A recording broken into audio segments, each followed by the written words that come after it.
جو تعیناتی ہوتی ہے وہ اپوزیشن لیڈر کے ساتھ مل کر ہوتی ہے. تو یہ کیونکہ اپوزیشن لیڈر کے ساتھ مل کر نہیں کرنا چاہتے، اس حکومت نے اپنا ساتھی الیکشن کمشنر کو چھوڑ ہی نہیں رہے. ایک، اگر یہ الیکشن کمشنر ایماندار آ جائے اور آئینی طور پہ انڈیپینڈنٹلی کام کرے تو کیا اس کا نتیجہ ہوگا؟ یہ جو سارے فارم 47 والے ہیں ان کی چھٹی ہو جائے گی، بلکہ ان کو جیل جانا چاہیے جن لوگوں نے مینڈیٹ چوری کر کے قبول کیا ہے. اور جو سارے فارم 45 والے ہیں وہ اسمبلی کے اندر ہوں گے. تو اس وقت پاکستان کی حالات آپ کے سامنے ہیں. عمران خان کو یہ پتہ ہے کہ یہ نظام چل نہیں سکتا. انہوں نے پچھلی دفعہ بھی کہا تھا اور دوبارہ دہرایا ہے کہ ایک کفر کا نظام چل سکتا ہے، حضرت علی کا قول ہے، لیکن ظلم کا نظام نہیں چلے گا. جو ڈر کے بیٹھے ہیں، چوری کیا ہوا مینڈیٹ کے ساتھ بیٹھے ہیں، وہ ڈرے ہوئے بیٹھے ہیں، وہ ظلم کر رہے ہیں. تو یہ پہلا ان کا پیغام تھا. اور دوسرا والا کیا تھا؟ اس کے بعد جو مذاکرات، ہاں اچھا، دوسری جو چیز انہوں نے واضح کی ہے کہ انہوں نے بات کی، پہلے بھی کی ہے اور دوبارہ انہوں نے کی ہے کہ پاکستان کو اس وقت متحد ہونا چاہیے. اس لیے متحد ہونا چاہیے کیونکہ جو مودی ہے یہ آرام سے نہیں بیٹھے گا، آپ کے اندر مسئلہ ڈالے گا. اب بلوچستان میں جو مسائل ہو رہے ہیں، جو اب دہشت گردی بڑھنا شروع ہو گئی ہے، تو ہماری حکومت نے ہمیشہ بتایا ہے کہ اس میں ہندوستان اس میں حصے دار ہے. یہ جو وہاں پہ دہشت گردی ہوتی ہے ہندوستان ملوث ہے. تو اس کا مطلب ہے مودی ایکٹیو ہو چکا ہے. انہوں نے کہا قوم کو متحد رہنا ہے، دہشت گردی بڑھنا شروع ہو گئی ہے، اس لیے قوم کو یہ مودی اٹیک کرے گا پاکستان کو، آپ نے متحد رہنا ہے اور آپ نے الرٹ رہنا ہے. یہ انہوں نے ایک پیغام بھیجا ہے. مذاکرات، پھر سے انہوں نے دہرایا ہے کہ میں نے کہا ہے کہ میرا جو قوم ہے اس وقت جو مسائل ہیں، معیشت کے مسائل ہیں، دہشت گردی کے مسائل ہیں، اور سب سے بڑا تھریٹ مودی کا جو ہے ابھی ہمارے سر پہ ہے. ان تینوں چیزوں کی وجوہات کے لیے میں اسٹیبلشمنٹ کو کہتا ہوں کہ میں تیار ہوں بات کرنے کے لیے. انہوں نے یہ نہیں کہا میرے دروازے کھلے ہیں، انہوں نے کہا میں تیار ہوں بات کرنے کے لیے. آپ اگر بات کرنا چاہیں میرے سے آ کے اس پاکستان کی خاطر بات کر سکتے ہیں. اسی لیے انہوں کو یہ بات کرنی پڑی ہے کیونکہ باری باری یہ خبریں نکالی جاتی ہیں. اس پہ آپ غور سے سن لیں کہ باری باری خبریں نکالی جاتی ہیں کہ عمران خان کو ملنے گیا ہے. آج نعیم پنجوتا نے پوچھا ہے، انہوں نے واضح طور پہ کہا ہے کہ مجھے کوئی ملنے نہیں آیا. ایک یہ کلیئر ہو جائے. دوسرا، یہ کہا جاتا ہے کہ نون لیگ کے ساتھ مذاکرات کرنے، شاید عمران خان نے کہا ہے. عمران خان نے یہ بالکل نہیں کہا. دو چیزیں. تیسری کہ مجھے کسی نے کہا اور انہوں نے عمران خان سے پوچھا کہ جی پاکستان امریکن پہنچ رہے ہیں بات چیت کرنے کے لیے. بالکل ایسی کوئی بات نہیں ہے. تو آپ کو یہ میں بتا دوں، اگر پارٹی کے اندر سے بھی کوئی بات آئندہ مذاکرات کی کرے کہ عمران خان کی ڈیل ہو رہی ہے، کوئی اگر کہے کہ کوئی عمران خان سے ملاقاتیں ہو رہی ہیں، یہ آپ لوگوں نے بات نہیں ماننی، کیونکہ یہ جان کے افواہیں پھیلائی جائیں، چاہے پارٹی کے اندر سے ہو چاہے پارٹی کے باہر سے ہو. جو بھی کر رہے وہ عمران خان کے ساتھ وہ نہیں کھڑا. یہ پہلے کلیئر ہو جائے. اور آئندہ کے لیے بھی آپ اس چیز پہ جو ڈسٹرپشن ہوتی ہے یہ کلیئر ہو جائیں. 2 سال سے میں کہنا چاہتی ہوں کہ 2 سال سے ہمارے بھائی جیل میں بیٹھے ہیں تقریباً. آپ ان کا یہ ناجائز استعمال نہ کریں. وہ جیل میں بیٹھے ہوئے ہیں. ہماری ایک ہی مہم ہے کہ ناجائز جو جیل میں بیٹھے ہوئے ہم نے عمران خان کو باہر نکالنا ہے. ہم انشاءاللہ اس پہ ہم بھی تیار ہیں، ہماری پورے پاکستان تیار ہے اس چیز پہ. کوئی بھی نہیں ہے جو اس چیز پہ اتفاق نہیں کرتا کہ اتنے عظیم لیڈر کو جس نے اتنی مشکل کاٹ لی ہے آپ اس کو جیل سے باہر نکالیں.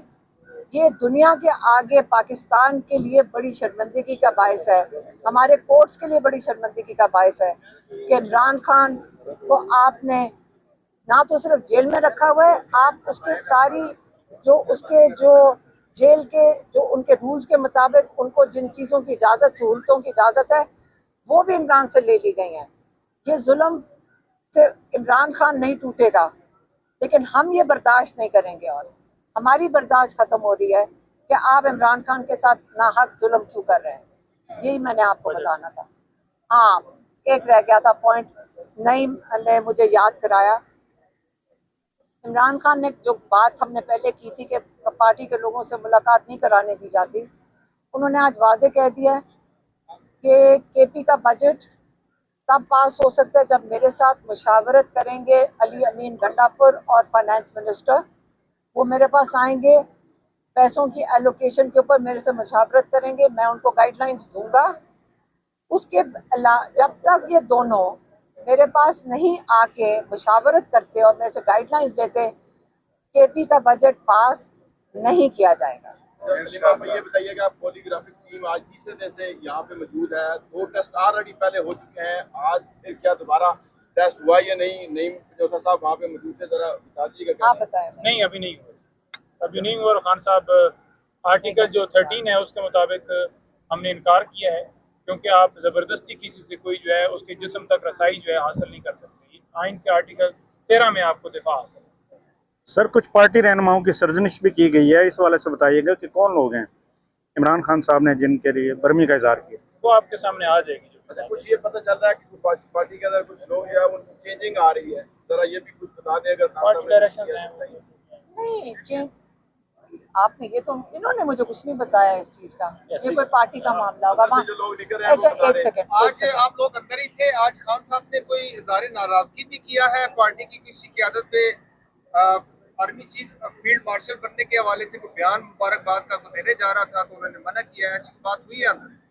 جو بیان تھا وہ دے دیا ہے, باقی انشاءاللہ ان کا بیان عمران خان کا میں نے کل دے تو دیا تھا. ابھی تو ملاقات گنڈاپور سے ہو گئی ہے. چیف کو مبارکباد دیتے ہیں. کل خان صاحب کا بیان کچھ اور تھا, اور آج کل جو شام کو جو گور نے بیان دیا ہے اس کے بارے میں کیا کہیں گے؟ ان کے بیان کو خان صاحب نے ناراضگی کا اظہار کیا. دیکھیں, پھر میری بات سنیں, عمران خان کا بیان تو ہم نے دے دیا تھا. چیئرمین عمران خان ہے, کتنی دفعہ آپ کو بتاؤں گی. اگر گوہر صاحب نے اگر یہ بیان دیا ہے تو انہوں نے اپنی ذاتی حیثیت میں دیا ہوگا, پی ٹی آئی کی نمائندگی کر کے وہ نہیں دے سکتے, کیونکہ عمران خان کا بیان چیئرمین کی طرف سے عمران خان کا بیان ہے.